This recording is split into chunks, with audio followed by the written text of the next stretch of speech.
for another episode of Leadership of the Leaf, now in their third season. More leadership topics to discuss and more cigar knowledge to share with great pairings. Grab a cigar, give it a cut and light, and put some smoke in the air with your host, Dice and Austin. Hey everyone, welcome to another episode of Leadership of the Leaf. My name's Austin. And I'm Dice.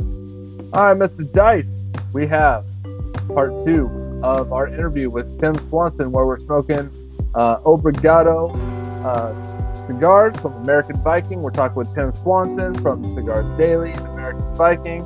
I think without too much further ado, we just jump straight into that second part of that interview. He's dropping cigar knowledge, he's dropping leadership knowledge. It's awesome. I mean, you have to stay for the whole thing. If you haven't listened to the first part of the interview, please go back, listen to the first part, and then listen to the second part. Or you can listen to it out of order. However you want to listen to it, just make sure you get all of the wisdom that Tim has decided to share with us on Leadership of the Leaf.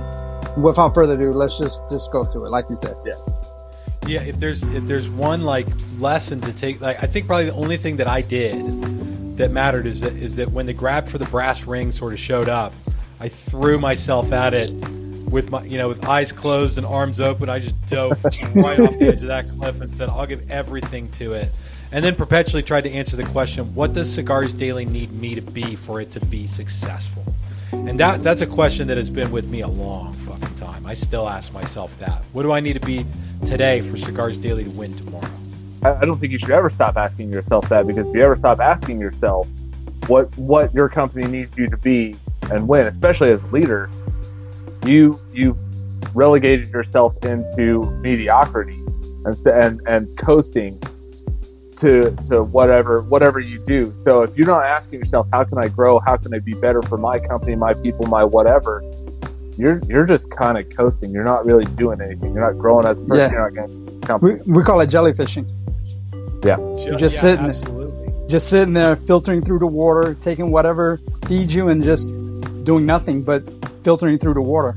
That's all a jellyfish does. Damn straight, man. Damn straight. I've seen a lot of dudes that I really liked tank because they do that kind of stuff. And so yeah, don't do that. That ain't no good.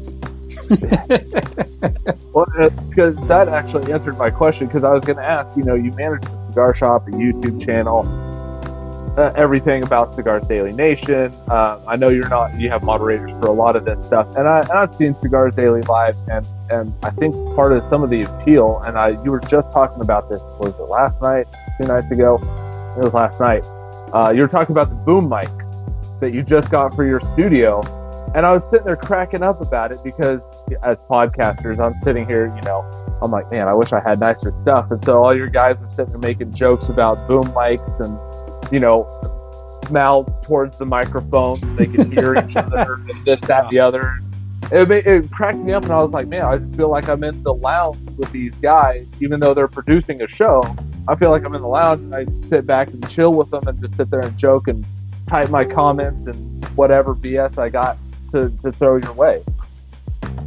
That's the vision, man. With as far as content goes, the fun part of my job is that I get to do a lot, and it's all baked into the nutshell of cigars and cigar company, right? And so the one side of it is running Cigars Daily, and that takes 40-ish hours of my week. And then there's the content side of it, which probably takes an extra 15, 20 hours. And so as I do that, it gives me the chance to, I get bogged down with logistical administrative stuff. I'm not good at that shit. I hate it.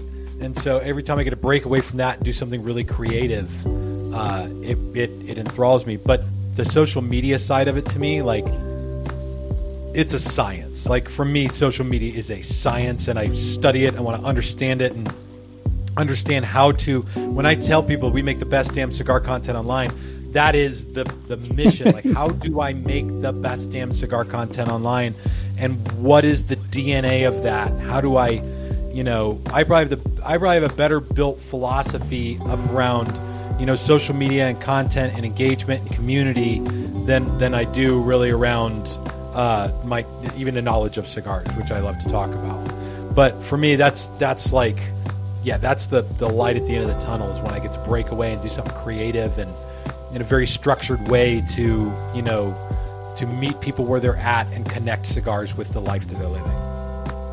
That's so awesome because, we've talked about this before, Dice. There's other podcasts that seem to repeat ideas left, right, and center, right? It's a cigar, right? Like you said, how much can you talk about a seed, a binder, a wrapper, a filler, and a brown tube of tobacco that you stick in your mouth and puff on, right?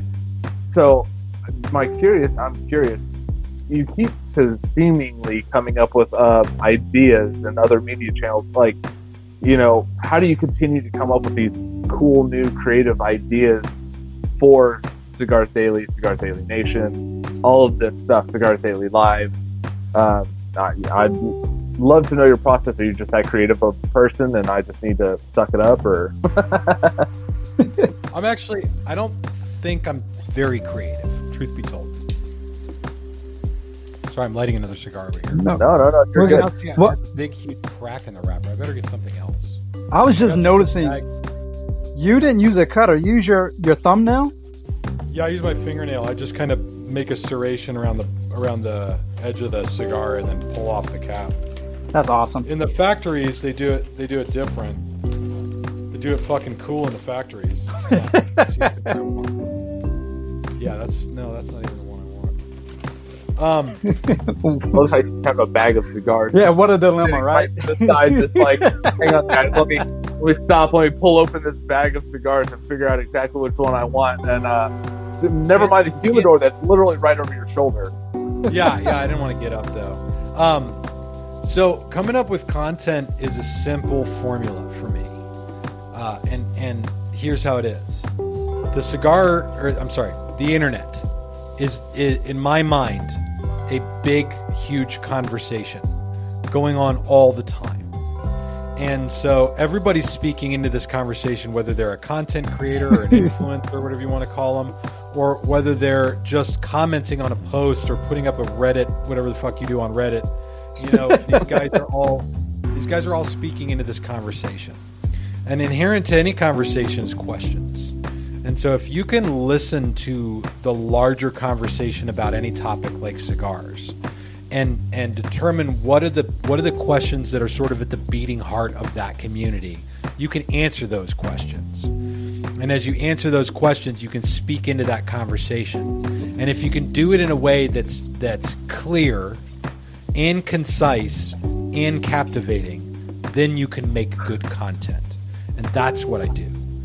I'm trying to answer the question and draw a connection to the life of a cigar smoker. So for me, when I first started doing cigar content, there weren't a lot of other people doing it. No. It was really during COVID that you know, a lot of people started. There was only a handful of other guys and gals doing cigar content. And I saw a lot of like top 5 weekly list. Here's the top 5 cigars this week. And I'd watch those videos and just be like, this is the worst. Like, who gives a shit about what 5 cigars you grabbed off the shelf this week to tell us about? Are those the things you're overstocked on, or like why are we talking about? Why are these the 5 cigars of this? What does it matter? And so for me, you know, if I'm going to talk about 5 cigars, there should be a reason, right? Yes. 5 cigars that are cheaper than a hamburger. 5 cigars cheaper than a gallon of gas. 5 cigars to smoke when you have a baby. 5 cigars to smoke when you find out you're not having a baby. Like that kind of stuff for me is great, because then it gives me the chance to do what I'm passionate about, which is trying to connect what I love with the lives people are going through. And so, you know, I spend a lot of time at my desk before I don't script anything, but I'll sit down, I'll put down the cigars that are going to be in that video, and I'll write a little bit about the blending information. And then I just get to think about people's lives, you know? And if I'm doing like 5 cigars cheaper than a hamburger, it's like, all right, you know, I'm right now I'm buying cigars, but if it's, you know, hamburger prices, that's too much. You know, $14-15 hamburgers too much. So these are going to be $7 and $8 cigars, and what's going on in my life, and then I get to talk about things in that video that are central to the lives of those people. I think that's where, you know, you build that connection. That's awesome, because I mean, you talked about $14-15. I was like, man, we going to Five Guys Burgers and Fries for burgers? Is that where we're going? I think. Well, they did that new minimum wage in California. It's gonna be $20. Their burgers out there are gonna be $30 pretty soon. Yeah, I've been reading online where people are feeling the heat from that right now. I mean, you're phenomenal, especially talking about the leadership portion. I don't know if you know this or not, but everything that you have spoke about thus far, besides cigar knowledge, you have actually thrown in a lot of leadership knowledge in there, and I greatly appreciate that. And whether you know it or not, you're actually, as I would like to say, you're spitting the hot fire when it comes to actual leadership tactics and steps. Like I'm pretty confident you're the forefront. You're the go-to guy for a lot of people to listen to, even for Austin. I mean, he picked you up and he learned from you. So you're leading not only by example, but you're also leading by showing with your interviews, with your podcast, with your YouTube channel and everything. So, I mean, you being what advice would you give to leaders on the come up or leaders in your industry? Like really, besides communication, because I don't think Austin and I could beat communication in the head enough. Communication, we got the communication part. What is your next step as a leadership role? You know, from leadership is what we're talking about. You're casting just a really wide net with leadership in general. Right. You know, I find that, you know, leadership can start with an idea that you want to turn into a business.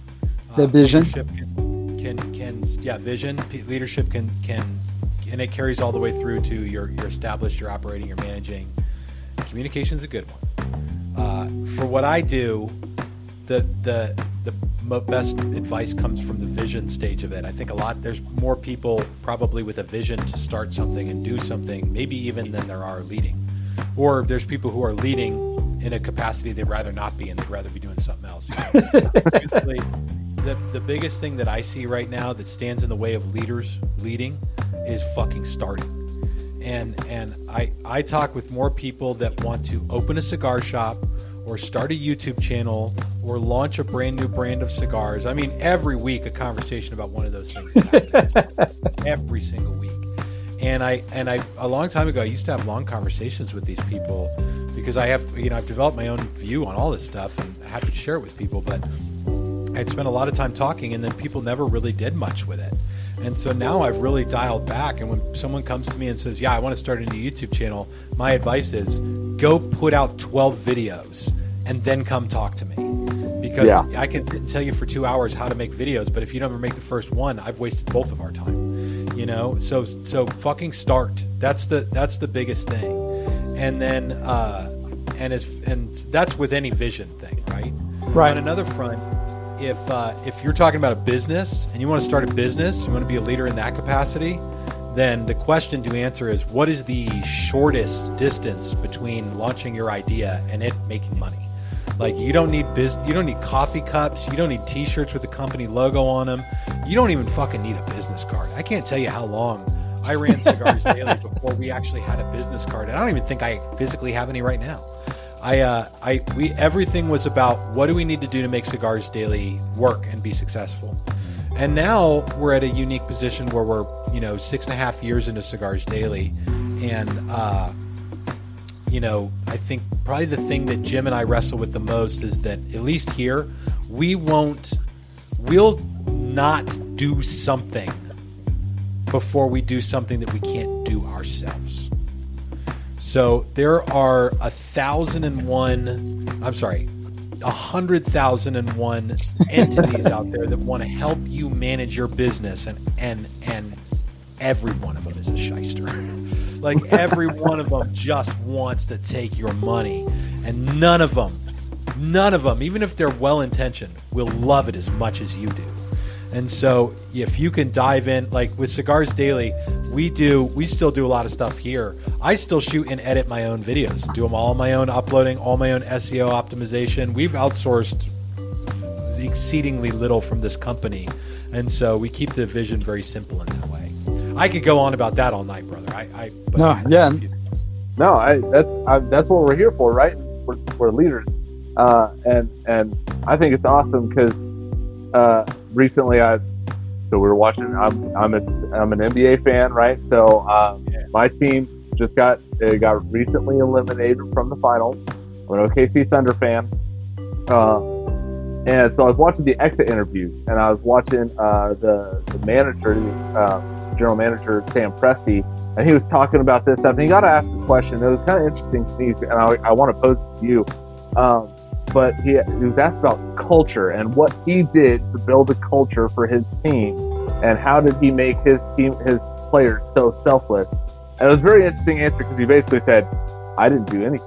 I sat back and watched the process and just maybe nudged it left, right, or center, and then I let the players do everything." Do you find the same thing when you're running a business? Do you find because your culture is one of customer care? I see you on Cigars Daily where people are like, "I smoked this cigar, Tim," and they tag you in it, and they're like, this cigar sucked, it cracked on the wrapper, and fuck this, da da da, and you're like, "Hey man, send me your info. I'd love to see you another one because that's a really good brand." Da da da. And like I said, I think we were talking before the show. Your people reached out to me, and I don't think I'll ever stop singing your praises for this. But I was like, I had 2 orders placed that were several $100s, and your team called me one day. It was like, "Hey man, do you want both of these? Like, are you? Did you do that on purpose? Did you do this on purpose?" And I was like, "Well, here's what happened. And I thought you guys just ran out of them." And your guy, I'm trying to remember his name, but he was like, "Dude, we have so many of those unicorns. I got one with your name on it right here in my hand. I'll throw it in your box if that's what you want." I was like, "Yeah, go ahead and keep both orders." He's like, "I'm just making sure that that's what you want." I'm like, "Yeah, dude, go for it." He's like, "Hell yeah, brother." Click. And I was like, "Fuck yes. Yeah, thank you for taking the time for personal reach out to be like, are you sure?" Because most companies would be like, "Haha, sucker, ran the card twice, got him." As far as managing the team here, there's in my mind 2 different types of managers. There's one manager who clocks your hours and monitors your work and makes sure that the output is what's expected at every checkpoint, right? With a lot of accountability. Mm-hmm. Then there's another type of manager who gives you a job to do. And as long as you do that job well, you will basically be left alone. And so I live a lot more on that side of it. I think in this world, and this is a huge problem that I think most people could probably even identify very quickly in their own jobs. There is a marriage between the idea of responsibility and authority. And they are interlinked and interconnected in so many ways. And in order, if you give somebody responsibility, you must also give them a matching amount of authority to carry it out. And so, if you give somebody too much responsibility with not enough authority, then what you end up with is every customer service person you've ever fucking talked to for every cellular and credit card company and insurance company that you've ever fucking called before because you got a problem and they have 0 power to solve it for you, although they are the one responsible. So they end up just being a bullet sponge for your insults, right?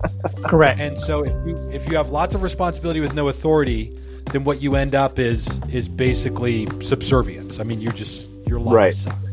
Adversely, if you give somebody a lot of authority and no responsibility, what you end up with is entitlement and laziness. And somebody's got the capacity and authority of a lot. They control a lot, but they don't really have much to do. And so they get lazy and then they drag down everybody else. But if you make sure that people's authority and responsibility live in a matching degree, they can do what they are set out to do. And then at the end of the day, the question is, did you do it? And did you do it as well as you could? Like, did you do it in a way that challenged you as a person? And so, you know, for us here, especially with our team that does customer service, team that does picking and packing, we are concerned about the results. And so at the end of the, you know, we do a monthly report here, and that monthly report will show, you know, how many picking mistakes went out, because it's not a mistake till it ships, right?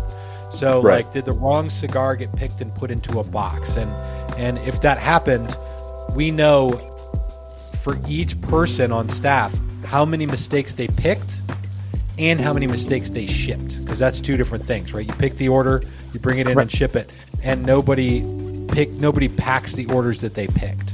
And so somebody else on the team catalogs all that stuff, and we go through it. And it's not to crucify anybody. It's certainly not to put anyone like down or anything. It's just to say, all right, where can we improve as a team, right? And so, you know, those for us are the key. And, you know, honest to God, there's one other thing that for us has been really sort of paramount to excellence, and that is just simply putting two sets of eyes on everything. You know, everything we do here gets two sets of eyes, whether it's, especially in the process of picking orders. You know, we'll have 3 or 4 people picking orders. They pick them and they put their orders on a cart. That cart goes to someone else for packing, right? And so that way 2 people are looking at every single order. And we've brought, you know, mistakes are, for all intents and purposes, basically non-existent. Like, they almost never ship.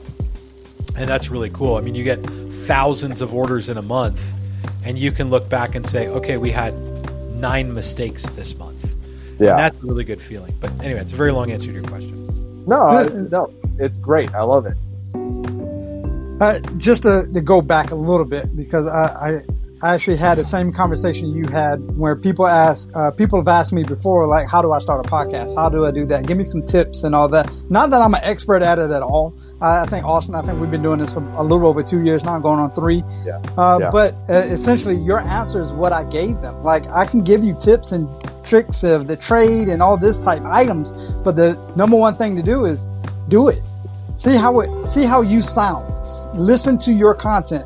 Go out and do 1 or 2 shows. You don't have to put them on air if you don't want to yet. Let someone else hear them or listen to them. But step 1 is to do it. Just damn do straight. it. And people underestimate how much your audience will enjoy watching you grow as a content creator. And so I think that if you suck up front, that's not necessarily a bad thing. Like, no, we sucked at first. Sure. There's a great thing. There's a guy in the church world that is a bit of a controversial dude, but his name is Mark Driscoll, who I went to his church, and him and I were friendly for a long time. And one of the things he said to me about preaching, he's like, listen, dude, if you're going to preach, you got to know that your first 200 sermons are going to suck. To get it out of the way. And that's true about a lot of stuff. And if you're creating content, like, yeah, your first 200 podcasts aren't going to be good. But after 200 podcasts, you know what every kind of podcast is like, and you've learned a lot. And then you can start really putting it out. And then people get to watch you get better. The audio gets better as you get a better mic, and the format of the show gets better as you dial in what your audience really latches onto and what they want to hear from you and what the conversation should be like, and you get better at interviewing. Like, all that shit is just priceless for people. Like Austin, you're telling me that you are following Cigars Daily since 2018. You must have seen videos from back when I was shooting them with an iPhone. And like, the channel, I told Jim when we started Cigars Daily, he was like, I don't know, what do you need, like a camera or some shit? And I was like, no. I said, I'm going to use my iPhone to shoot every piece of content that we make until we've done $250,000 in revenue. And then I bought a camera. So that was the point when I bought a camera. And after that, I started using one. But then everything started getting better, and people enjoyed watching that. When we got something new, people were like, oh my gosh, and it built confidence and it built the community. It was really good. Yeah, I mean, just your stage. Like, I've seen the stage morph over the years. I remember the old intros to your videos where it was you and Allison painting like a cement Painting the wall logo or on the whatever. wall. Yeah. Yeah. I remember watching like those videos to now, and like even and I know we don't really need this, but the stickers, right? Like on my humidor, because I have an electric humidor that my wife bought me. I have like your stickers stuck to the side, and it's like they're the old yellow one, and then I have like a blue one and a red one, and then all the way down to like the brand new like multicolored one. And my wife sits there and laughs, and she's like, I just sit there and look at these sometimes, and I'm like, what is the company going through? I'm like, they're growing. That's what they're doing. They're growing. They're doing better. They're getting a little bit more like, hey, let's try this. Let's do this innovative thing. Let's do that innovative thing. Like, I was like, that's all they're doing right now is just testing that out. And I was like, the stickers show kind of the progression and stuff. Yeah, dude, absolutely. That's exactly right. And as you build and grow, doing whatever it is, whatever the hell it is you want to do, like getting like there's no shame in sucking at the beginning. There really is. That's how you learn. Well, I mean, we started out and I'm sure, I don't know if I told you, but me and I started out because every Friday we would come, we'd sit down, we'd FaceTime, because at the time I was living in Florida. But we would like literally just end up smoking a cigar, kind of bitching about our week, asking each other, hey, how do you solve this problem? Hey, I'm having this problem at work. What do you think I should do? Hey, what do you think about this person? Or how do I approach this problem?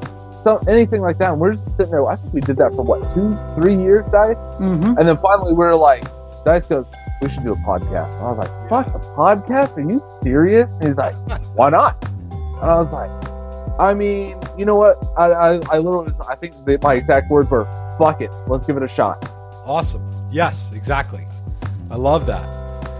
Now, you guys, as you guys have grown and done your podcast, like what were one or two big things that you've learned about podcasting you didn't know when you started that now you're like, God, if I go back and tell myself that in episode 1, I'd have been like, thank God. What are those things? Not to repeat a lot of the and then there's been times where there's like a minute or two of like dead air where we're just kind of like, okay, we need to cut that out. We need to put some filler in there. And then I think we said we need some kind of structure. So we started putting like notes, like bullet point notes. We don't want to read. So today we're going to read. So we had to stop that. We did that for a minute. So we stopped that and we just used bullet point notes to where we're going to talk about our own experience. And maybe somebody had the same experience as us. And we just built on that and openly talk about the cigars we're smoking like what we would do beforehand. Because at the beginning, we tried to get every single bit of knowledge of a cigar that we're smoking. We're smoking this, and it's a 5x50, and they use this binder, and boring. So now we just talk about it, like, what was your first third? What was your second third? Would you buy a box of these cigars? No, I'll probably get a 5-pack. I'll get it. So that became our rating system. Our rating system is, would you buy 1 or 2? Would you buy a 5-pack? Or is this a box worthy cigar? Like, you're going to buy a box of these no matter what, right? So I can definitely see the growth over time. I've been getting feedback about growth over time. Our audio quality at the beginning was, right now we're using, Apple mics and stuff now, but when we get sponsorship and stuff like that, then of course we will move up just with microphones and everything too. But until then, we're going to continue what we got going on now, continue to grow, learn. As a lot of information was shared by you, even with whoever we interview, feedback from different listeners, just trying to figure out what the people actually want to hear, and that's where the leadership portion is actually coming into play. Hell yeah, good. I love that. It can't hurt. Can't hurt, man. Well, there's a great something that one of my mentors told me at one point. When you say you talk with other people in leadership and you learn a lot from that. I was talking with a guy who I was learning from, and he said, do you know how to find a good mentor, Tim? And I was like, well, I thought you were a fucking good mentor. He said, no, he said, I'm your mentor for this area of your life, and it was a pretty specific niche he was speaking into. And he said, no, if you want to be successful in business, or if you want to be more successful in your marriage or anything like that, and you want to find the right mentor, find somebody who has what you want and ask them how to get it. He said that is the best way to find a good mentor. And I've learned a lot from that for a long time, especially when I was in church ministry. I had a panel of mentors in my life. I had like 4 or 5 guys that spoken at different areas of my life. And now predominantly I learn a lot from Jim. And that has been one of the most tried and true things I've ever heard. Like, who is doing what you want to do? And are they willing to tell you how to do it? I think that for me, it's been one of the reasons that I've always wanted to be engaged in those conversations with people who want to start a cigar shop, or they want to start a YouTube channel. They want to start the cigar brand, because I know about those things. And if I know about them, I want to help, because, there's a lot of people out there who don't want to help because they're scared. And I never want to be that scared, that level of scared. And it's funny to me because I listen to a lot of different leadership people, every inch of the spectrum, like Simon Sinek and John C. Maxwell. I've listened to Dave Ramsey. I've listened to a bunch of different people, and it was funny because Dave Ramsey had a quote that goes, "If you want to go do something, go sit at the foot of the master." Yeah.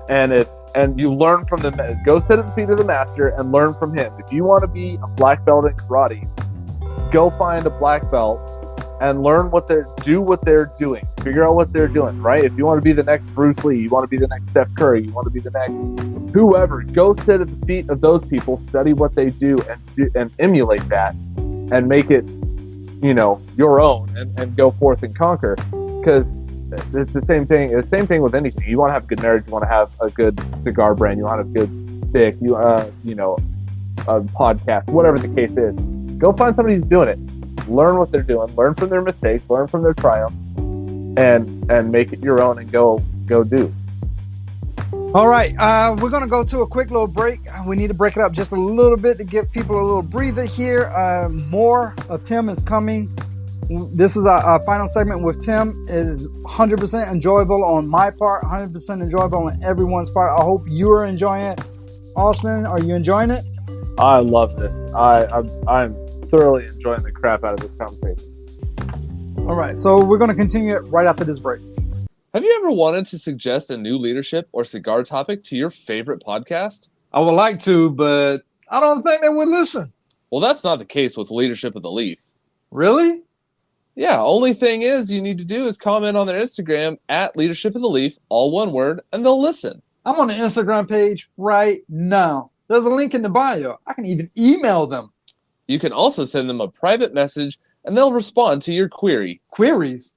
Did you just say queries? Does that mean question? Yes, it does. Well, good. I have a few queries about cigars and a few about leadership. Well, that's great. I can't wait for the next episode. Hey, everybody. I'm Tim from Cigars Daily, and you are listening to Leadership of the Leaf. All right, everyone. Welcome back from our break. We're going to continue with the last part of our interview with Tim Swanson from American Viking Cigars and Cigars Daily. Man, this conversation we went off script. So much off script on this one. It was this is a genuine conversation, guys. I think I had a blast. I know, guys, you had a blast. I'm loving it, man. I know Tim is having a great time. So without further ado, we're going to jump into the final part of our interview with Tim Swanson from American Viking Cigars. I think when we first started Cigars Daily, I was talking with Jim about something that I didn't want to ask advice from somebody else on something. I forget what it was, but I'll never forget what he said to me. He popped off at me and he was like, "Tim, nobody makes it without help from someone else."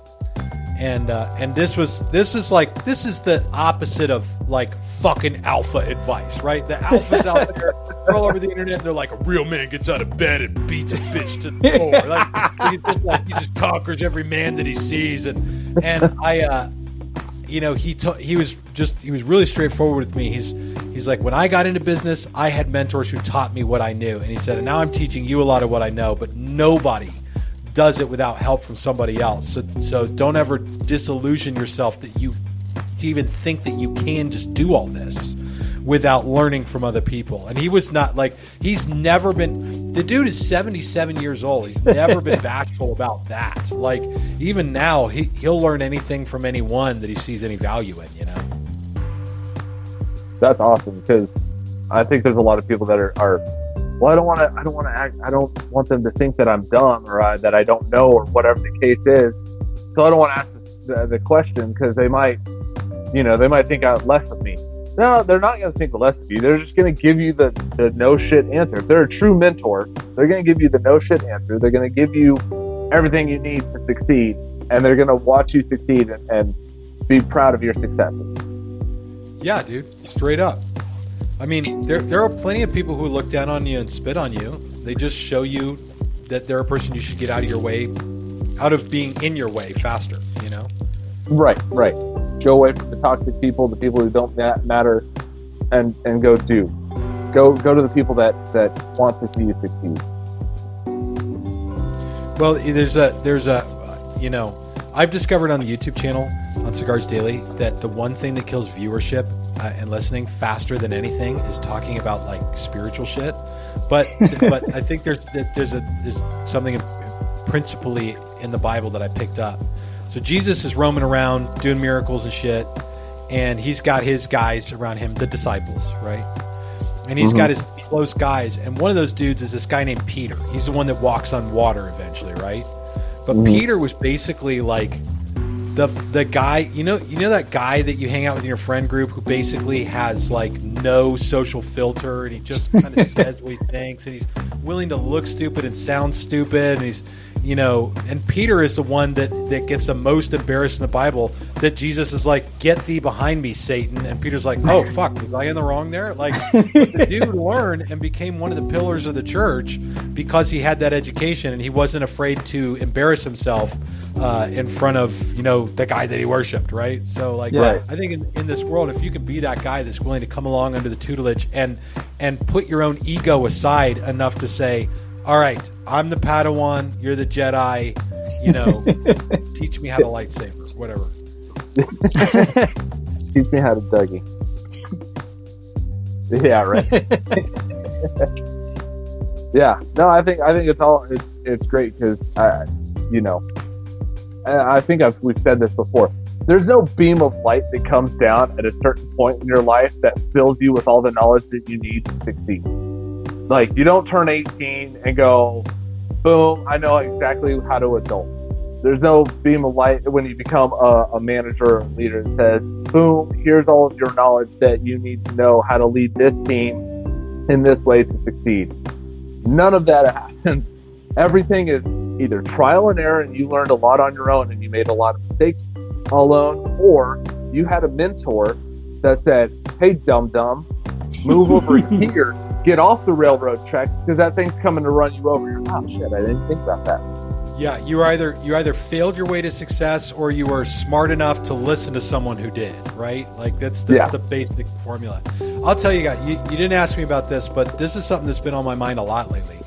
And there was a question that really got in my head early on in Cigars Daily. And I think that as far as leadership goes, this is something that I think probably more people will end up wrestling with than realize it.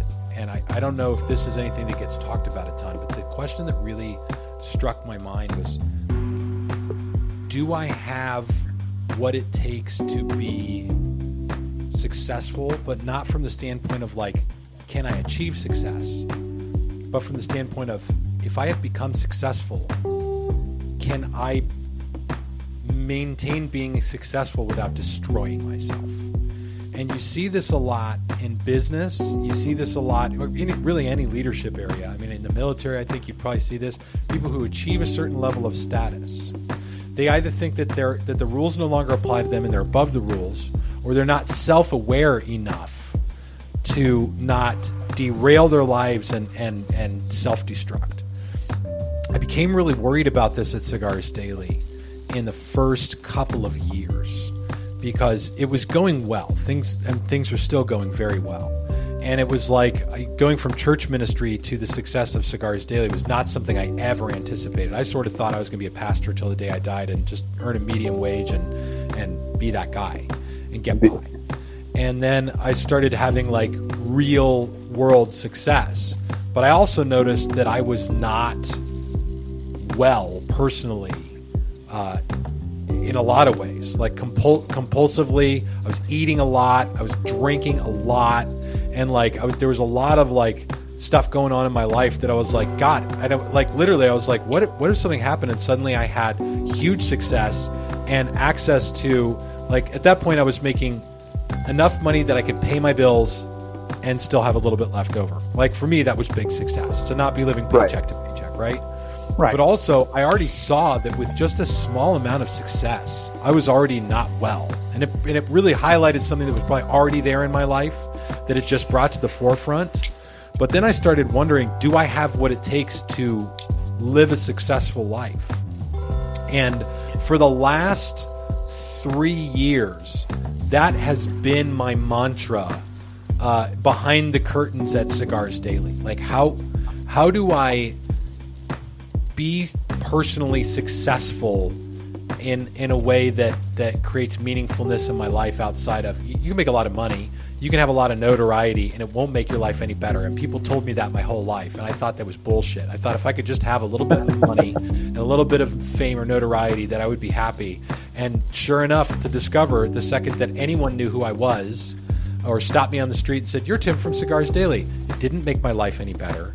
And the second that I had more money than I needed, I had the capacity to make my life worse, and I did that. And so that's been kind of the big revelation for me. And I don't know if you guys struggle with like compulsivity in your life or addiction or anything like that, but that has been a profound thing for me over the last few years. That's so interesting to me because I think I see so many people do that. I'm just gonna I'm sports guys, right? So you get these 20-something-year-old kids that go into the NFL, the NBA, or whatever. But John Morant is who I'm going to point to in this is because he's just been in the news recently, right? He was, all intents and purposes, a choir boy. That's how the scouts defined him. He's a choir boy in and on and off the court. He's great. He's got a great family life, blah, blah, blah. And then suddenly he's in the NBA. He's making some money. He's doing all these things. And now he's going to the club. He's showing off guns. He's getting fined by the NBA. He's getting suspended by the NBA. Boom, boom, boom, boom. All these things. They thought he was going to be the face of the NBA. And now he's kind of relegated down to this minuscule role, so to speak, because he had the ability to make his life worse. And he did that. And now he's not doing as well. So I think that's something that everybody, as a leader, as a figurehead, as a role model, struggles with. How do I continue to live my life? How do I make sure that I don't, make myself worse by having enough to do? Because yeah, you're right, 100%. I've seen it so many times. People would go, "Oh, I got all this money. Let me go spend it on whatever." You get NFL guys that are making millions and millions of dollars a year. They get out of the league after 8 years, whatever it is, and they're broke. They have no idea. Their shit gets repossessed. That's exactly right. You're exactly right. I mean, I see it everywhere. It's the business owner who grows a big, huge business and then just fucking drinks himself to death, or the church pastor who grows a great big mega church and then gets a fucking secretary pregnant, right? Or gets pulled over with a tranny hooker in his car. Like, it's like you rise to a certain point and then you just start to self-destruct because there's something going on inside, something wrong, and you're paying attention to everything outward, and you're trying to conquer and succeed, and you're succeeding in some physical things, maybe monetarily or maybe succeeding at your job, but internally you're rotting away, and broken. That's when you find huge success paired with unspeakable misery in those places. I had to come back and ask myself, how do I match success with personal success in my own life? And that's been a huge work. That's been a work to me equal to what Cigars Daily is easily. Well, I'm not trying to point finger, but from listening to you speak so smart about it, it seems you're currently like living that now. You're still going through that now, if I'm not mistaken, right? Like, it's still something you are absolutely working on. I think that's a constant work. I think the work is wrestling with your own self. I think that is the work. For me, a lot of the work was a few things. One of them was a physical health work. I was really unhealthy. Like I said, I was eating a lot. I was drinking a lot. I was like 70 pounds overweight. And in 2021, I ended up in the hospital with a stomach filled with ulcers, and my stomach lining was inflamed. And they thought I had stomach cancer. They're like, we don't understand how you're this sick. And so after that, I realized, A, that I didn't have stomach cancer, but B, that something about my life really had to change fundamentally. And so that was sort of the physical health thing. And after that, I pursued a different diet. And what it really came to was when I started changing the diet, I stopped. That's why I mentioned before, I don't really drink a lot anymore. I still drink occasionally, but it is exceedingly rare. But when I stopped drinking as much, I was like, I feel a lot better. And one day I asked, what are the things in my life that I believe are my respite from my stress that are actually not relieving any stress and causing more? And when I asked that question, I changed my whole life. Everything changed, from my diet to my spiritual life to my sleep habits, obviously drinking. I mean, a lot changed. And what I found out was that not only was my capacity to have a personal sense of peace and joy about my life I was capable of that in the midst of having worldly success. But I also discovered that my capacity to perform as a leader and as a content creator was greater than I knew it was. Before, I ended up in the hospital really with a lot of stress and too much drinking and eating. A lot of that was my issue. But then when I cut that shit out, started going to bed earlier, waking up earlier, exercising in the morning, meditating, spending a little bit more time spiritually focused, I gained a peace that now I show up here in the morning typically at 6 a.m. and I work until about 6 p.m. So I work 12-hour days now a lot of days of the week. And days like this, every Monday, because the Cigars Daily Live, that's a 14-hour day. But also have the capacity to take my stress level from a 10 to a 2 in minutes with practices that I've learned. So, a person can be a successful leader, but can you manage your life in such a way that you can ever actually enjoy that success? And that's the mission. I think we pretty much covered the leadership portion with this. Man, this is amazing. That's absolutely sound advice. I mean, I love it. I think we've actually said it before on a few episodes where leadership starts with self. And that's exactly what you pointed out. It started with myself. I saw the path, you saw the path you was going. I can see the path of certain ways that I'm dealing with, and just taking that back seat to look at yourself in that rearview mirror and what's going on. And I say rearview mirror because you want to look at all the crap that you've been through in the past, and you want to keep moving forward. Yeah. So I'm gladly you're sharing exactly. I don't want to say exactly, but we preach a lot of this stuff. It's over and over different episodes across different episodes. But yes, you're basically saying exactly what we preach almost every 1st and 15th. I absolutely love it. And I'm glad you was able to point that and share that with us. That's absolutely amazing. Well, and it's like what I was mentioning earlier. I think that the work of that sort of starting with yourself is that's where you start, but you also kind of have to keep a mind toward wrestling with yourself, because ultimately every single one of us has got blind spots in our lives, things that we don't even see about ourselves, right? That other people can see, or maybe other people can't see, but they're there. And so I think success or even just being in a leadership role will bring those different things to the forefront, right? You think you're a well-adjusted, happy person, then you start leading a team, and then you realize that, actually everyone thinks I'm kind of an asshole, right? But you have to be willing to come back and wrestle with that. And it's the same thing as what we were talking about earlier. In a business, you always have to be coming back and saying, what does this business need from me for it to succeed? You can't ever hit the point where you're just in maintenance mode, just letting it run. I think especially in your personal life, you've got to have an eye on what am I doing today to do the best for myself that I can. This is an exercise that I do a lot, and I try to do this on my downtime as much as possible. The question to answer is, what I'm doing recreational in the sense that it actually recreates energy within me? Because there are things that I have learned for myself recreate energy within who I am and there are things that I do that don't, right? So for me, the things that don't recreate energy are like staying up an extra hour or two so I can watch TV because I'm stressed out and I feel like I got to unwind. Drinking, sitting around and playing video games for a whole day, which my son and I still do sometimes. But like those things for me are not recreational. They don't actually restore anything. They're just pacifying. I've discovered that truly recreational things for me are reading a book. I practice Spanish on my. I have an app on my phone. I practice Spanish. Right now, I'm fucking crushing everybody in my division. I got more points than anybody else for my Spanish. I still can't speak Spanish very well, but the work of this is what I heard. I started doing this meditating, guys, and I'm like getting into it. I'm clearing my fucking mind, and I'm like, God, I'm gonna get really good at this meditating shit, and I'm just gonna be like fucking glass water, and I'm gonna just crush this thing, right? I'm Bruce Lee. Yeah, yes, exactly.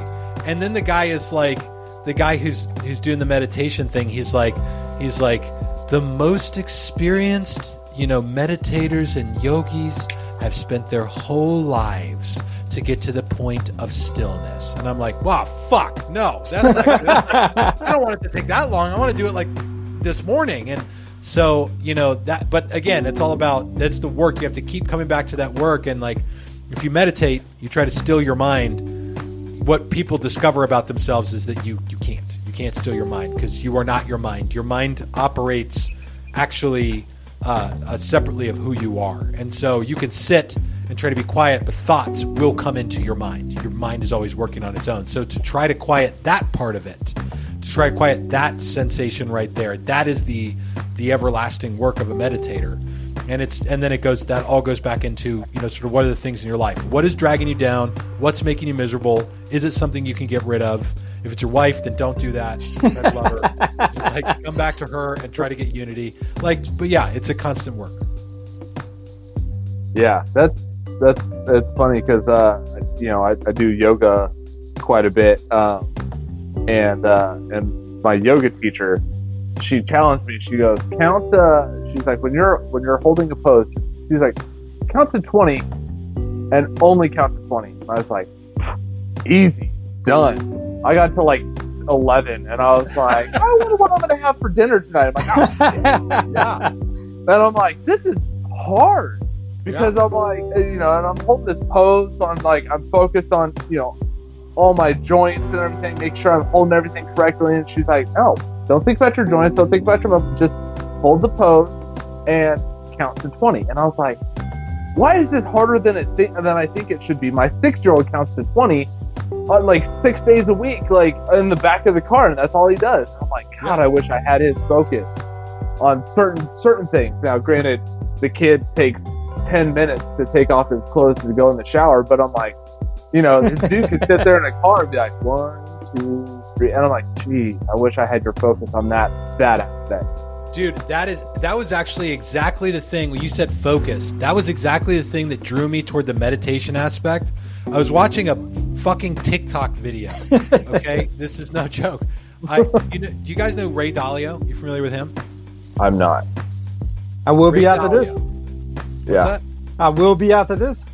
Get you some fucking Ray Dalio in your life. You're gonna love this man.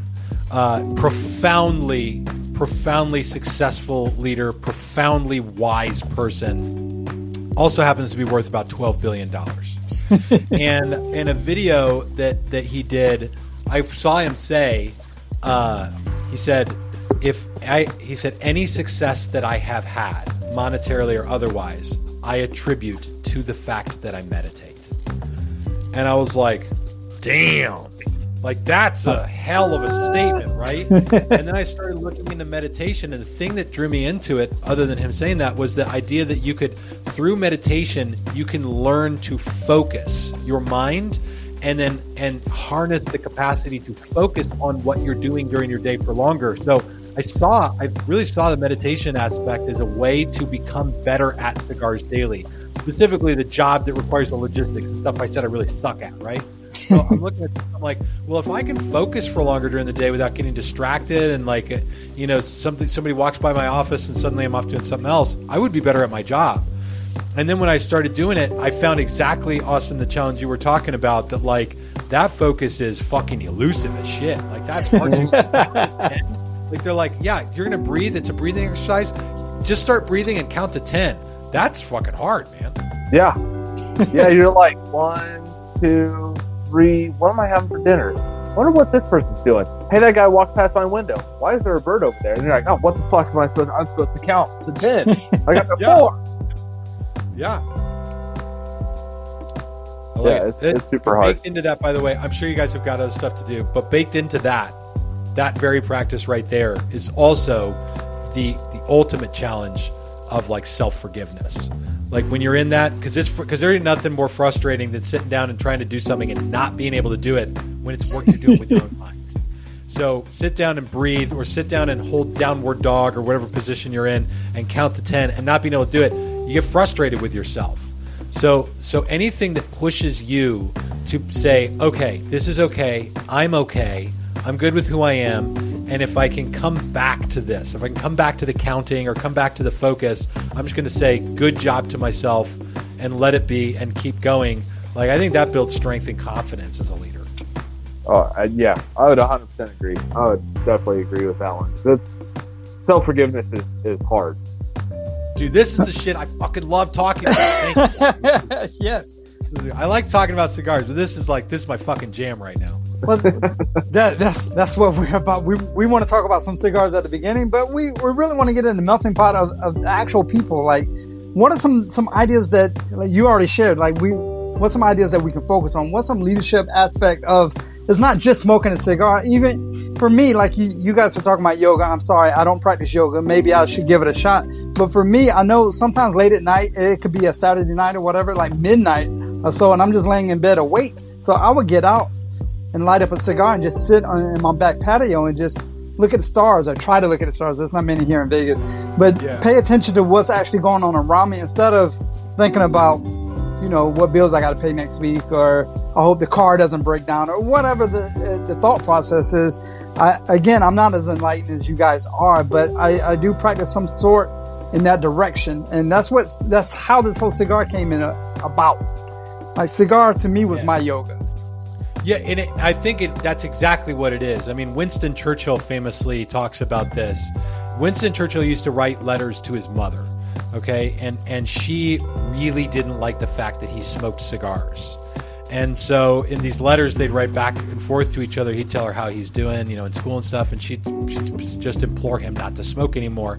And eventually he tells her in one of these letters, he's like, listen, this is my clearing my mind. This is like essentially my mental yoga. He didn't say it that way because he's fucking Winston Churchill. But like, this is what that is. And that is what cigars are. But I think that, as far as the challenge is, for me, how do you recreate? How do you recreate energy within yourself? It could be meditation. It could be yoga. But it can also fucking be smoking a cigar and looking at the 3 or 4 cigars or stars that are in the sky and, the Las Vegas skyline. And just taking that time out of the day.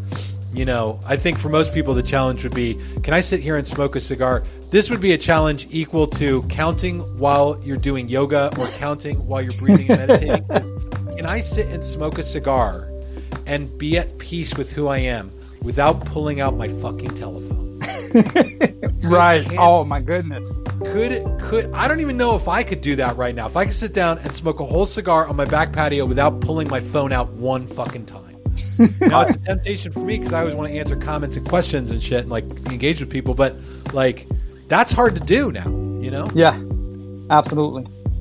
Yeah, I've tried to do it, and it's like, oh, just put on some music really quick, or I try to set my phone off to the side, and I sit there and start thinking, and then I'm like, I wonder what this is happening. I wonder what's going on Instagram with Leadership of the Leaf, or I wonder what I need to engage with next. Maybe I need a topic for leadership or whatever, and start trying to do stuff. And then I'm like, wait, I'm supposed to be like decompressing and meditating, so to speak. And it's like, this is hard. But man, this has been absolutely phenomenal. I want to close out with one final question, if you don't mind, Tim. Yeah, go for it. All right, so. It's back to a little bit of cigars, but I kind of want to know, what is another brand and or size that you go to? So not American Viking, but is there a certain brand or maybe even a size? Like, hey, I'd have to gravitate towards Toros or Robustas or whatever, and especially like medium, full body, whatever, that you gravitate to more than anything else. Perfect size. This is an easy one. 6x52 box press. Soft box press is preferable, but a 6x52 of any kind is my magic. I love it. Is there another brand I gravitate to? No. I mean, I have brands I like. I like Plasencia cigars. I like Oliva, but I like a lot of stuff in the humidor. What I find it is for me is that I'm very rotational about cigars. So I've pretty much always got a list of my top few cigars, and I call them my go back to cigars. The cigars I go back to again and again and again. And so those will always change throughout the years because I get so excited for the new stuff that's coming in. I'm always looking for something new to fall in love with, right? So right now, my go back to cigars that I find myself smoking a lot of is obviously Dunbarton Sin Compromiso. I smoke the inventory on those. And then Diesel's got a new cigar called the Diesel Vintage Series in the Maduro. That cigar I smoke all the fucking time. Foundation, Nick Malilo's company, he's got a great cigar called Axum I'm a big fan of. Olmec is a great one. It's harder to get, so Olmec, I smoke a lot more Axums, but I love that cigar. Espinosa Cigars has got that Guy Fieri cigar called the Knuckle Sandwich. Yep. And that one in the Maduro, box pressed, it just absolutely blows my mind. I love that cigar. But those are probably the ones that I find myself going back to the most. Fair enough. All right. Sure. Tim, man, I appreciate you coming on air. I appreciate our conversations. I appreciate everything that you afforded us. And man, I look forward to more Cigars Daily. I look forward to ordering more cigars from Cigars Daily. Man, I appreciate you. And thank you guys so much. This is truly a very special opportunity for me to talk about some stuff that's really close to my heart with guys who obviously get this kind of stuff. Thank you for running Leadership of the Leaf. This is a great platform. If they're not subscribed, or I don't know what we do on a podcast, you'd still add it to an RSS feed. You got to hit whatever the fucking button is, the thumbs up or whatever it is. Click that if you're listening to this, for the love of God, because this is the kind of shit that I get like absolutely excited about. All right. So that was our interview with Tim Swanson. We had to put it over 2 episodes. So again, if you missed the first part, go back and listen to the first part. If you only listen to the second part, however, whatever you want to do, listen to it all. It was 100% enjoyable. At the end, you can hear Tim was loving it himself. We was going on. We was pressed for time, but I appreciate all the time that Tim offered us. Oh, yeah. But this is great. We were smoking Obrigado the whole time. Obrigado, if those that don't know, won Cigar of the Year by Cigar of the Season, Cigar of the Year by us, because that's what we're calling it for his cigar, Cigar of the Year. We're going to move to Cigar of the Season. The amount of cigar knowledge this man has, the amount of leadership qualities that he was just sharing with our listeners is unbelievable. It was so mixed and blend in there, so there was no way to separate it. So I had to put we had to put it all on one thing. Of course, it went over 2 episodes. I hope everyone enjoyed it. Austin, what are your thoughts, sir? Yeah. No, we came into this conversation with, hey, we're gonna only take up 30 minutes of Tim's time. We have, some questions we got to ask him, some heavy hitters that are just burning questions in our minds, and man, that morphed into a genuine, no kidding conversation that spanned the whole 2 hours that you guys have heard, 2 episodes. If you guys, like I said, if you guys haven't listened to the first episode, part 1 of this conversation, go back, go listen to it. It's so awesome. Tim's an awesome person. The way he learned his leadership knowledge from his father-in-law and kind of flying by the seat of the pants is something I can totally respect. And he's just a very genuine person, and I love that. So yeah, I thoroughly enjoyed the conversation. Can't wait to have him on again, and eventually shake his hand, hopefully this coming year in TPE, PCA, some time frame like that, coming in 2025. Perfect. Tim, if you're listening, Tim, I appreciate everything you've done for us. Obrigado, of course, is Boxworthy. It won Cigar of the Year for us. I don't need to go over that. And just overall genuine. It was a genuine conversation. You know, you can kind of tell we started off structured and then it just went off the rails. So it was 100% enjoyable by all parties involved. Our listeners, if you have a question that you think we should ask Tim, please let us know that question. Email it, whatever you need to do, get it to us, DM, whatever the cool kids are doing nowadays. Let us know. I would love to ask Tim to come back on air again so we can go ahead and ask those burning questions that maybe you have at that time. Because I know we're going to come up with a few. Yeah. And Tim, Tim, it was great to meet you. It was great to sit and have a real conversation with you. I know we talked a lot about relationships in the cigar industry, and man, just that dude knocked it out of the park. Was just awesome to hang out with for a couple hours. Because I honestly didn't expect it to go that long. I know he's a busy man, so I fully expected it to be like 30 minutes, and he's like, "All right, guys, I got a jet." Like, no, but he stayed on. It was just sitting there. It was three guys talking about leadership, talking about cigars, getting passionate about it, and just thoroughly having a good time and enjoying the company. All right. Well, until next time, sir, I am Dice. And I'm Austin, and great leaders about great cigars. Thank you for listening to Leadership of the Leaf. The comments and opinions expressed by the host and guests does not reflect the opinions of those that broadcast this show, nor does it reflect any of our affiliates.